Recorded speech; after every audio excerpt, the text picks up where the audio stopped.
If you ordered an indoor hotspot miner from Nebra in batch 1, you may have heard that there were some hardware issues affecting some of the hotspots in the batch. Now, Nebra claims that these issues only affected the first 1,000 hotspots in the batch, but personally, I've found that not to be true. At my company, FairSpot, we had a large order of Nebra indoor miners in batch 1 that were definitely produced after the first 1,000 hotspots were produced. And we found out that these indoor miners had so many issues that we had to pause and repair our entire fleet before we could even consider sending them to our hosts. Once that we realized that there were issues, we opened up 46 miners as an initial test group to see what type of issues there were and how common they were. And we found that the majority of Nebra indoor miners have at least one hardware issue. Now, this applies to batch 1. We don't know if it applies to batch 2 and onwards, but it very well may apply to those batches as well. So here's the data on what we found. 58% of our miners had a loose exterior antenna connector. This is the most common issue. 22% of our miners had an antenna connector that wasn't properly connected to the concentrator inside the hotspot. 4% had a loose Bluetooth or Wi-Fi dongle. And finally, 2%, that's just one hotspot, had a loose or disconnected daughter board. As you can see, the majority of our Nebra indoor miners had these issues.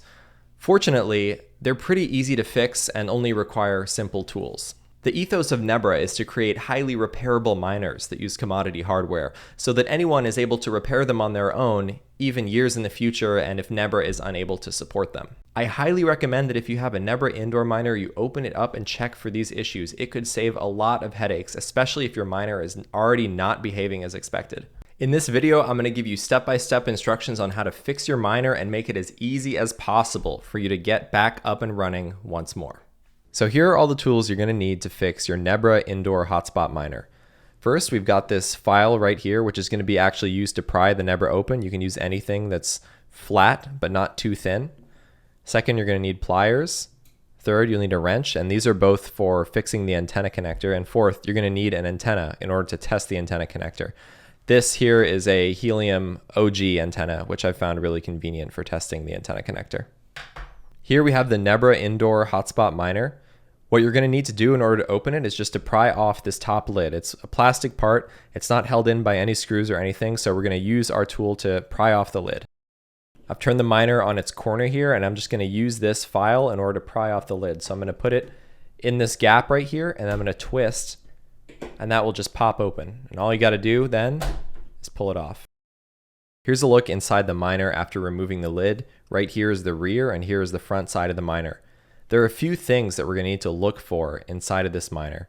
The first thing that pops out at you right off the bat is the loose daughter board. So this daughter board right here is required for LoRa communications, and as you can see, it is just kind of floating around inside this. It's connected somewhere, but it's not connected where it needs to be. So I'm going to show you how to reconnect that. In this case, the daughter board is completely disconnected. Depending on your miner, it may be partially or completely disconnected. The first thing you're going to need to do is align the hole on the bottom of the daughter board with this plastic stud. Do that carefully. And that should click in. Once it clicks in, now it's attached. Once you're connected to the plastic stud, you're going to need to align the pins with the plastic part. So make sure these are perfectly aligned and all of the pins go into the plastic part. There are 2 rows of pins. You don't want to press down unless you're sure that they're well aligned because you might break the pins. So once you're sure that they're well aligned, press down hard. Press down, keep pressing, press on both sides and make sure the plastic part goes all the way down and that those pins are no longer visible. Another thing that may be wrong with your Nebra is that the Bluetooth and the Wi-Fi modules, both of which are just USB dongles, may be loose. So what you're going to want to do is hold the hotspot firm, just pull each one out, and then place it back in firmly. Make sure you press down. That was the Bluetooth module. This is the Wi-Fi module. I'm just going to place that back down in firmly. The next thing that you'll want to check for is this cable, which connects from the external antenna connector under the daughter board over to the concentrator. Now this little nub right here is where the cable connects to the concentrator, and this may be loose. So what I like to do is just give it a light tug. If it doesn't snap off immediately, that's probably good. But If it does, with almost no resistance, that means that the cable was loose to begin with. Now this cable is not that hard to pry off, but if it comes off really easily, you'll know that it was loose. So in that case, what you're going to need to do is line up this cable head right here with the little pin connector. Make sure that the connector is properly aligned here. This can be pretty difficult because it's a very delicate, small connector, and getting the exact alignment right can be tough. So it might take you a few tries. Once you have it properly aligned, it should snap in. You should hear that. In order to make the connection as secure as possible, you can press down with a metal object, like my wrench here, just to make sure that it's fully seated. The last thing you're going to want to check for is the loose antenna connector. This is the most common issue with Nebra Batch 1 hotspots. The best way to test for this is by screwing in an antenna. As you screw in the antenna, you might notice that the connector begins to rotate on the inside, as you can see here. If it's not rotating on the inside, try to apply some extra pressure. It may begin rotating. This is how you know that you have a loose antenna connector. This is bad because when your antenna is connected, the connection is not strong. Your antenna might fall over while your hotspot is mining. In order to fix a loose antenna connector, you need to take your pliers and grab the washer on the inside of the hotspot. Hold it tightly. On the outside of the hotspot, you'll need to take your wrench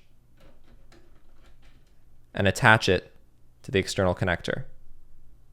Turn it clockwise to tighten it. Make sure you tighten it all the way until it won't turn anymore. Once you've tightened the antenna connector, give it another test by screwing in the antenna again. You should be able to screw it in all the way and add some extra rotational pressure, much harder than you would normally turn it, and the inside part of the antenna connector should not budge at all. This is how you know you've fixed your antenna connector. The last step is to place the lid back on the hotspot miner.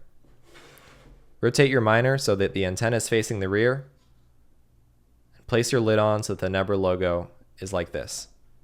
And then, once it's aligned, just press down on all four corners and it'll snap into place. And that's it. These are just the most common issues that your Nebra may have.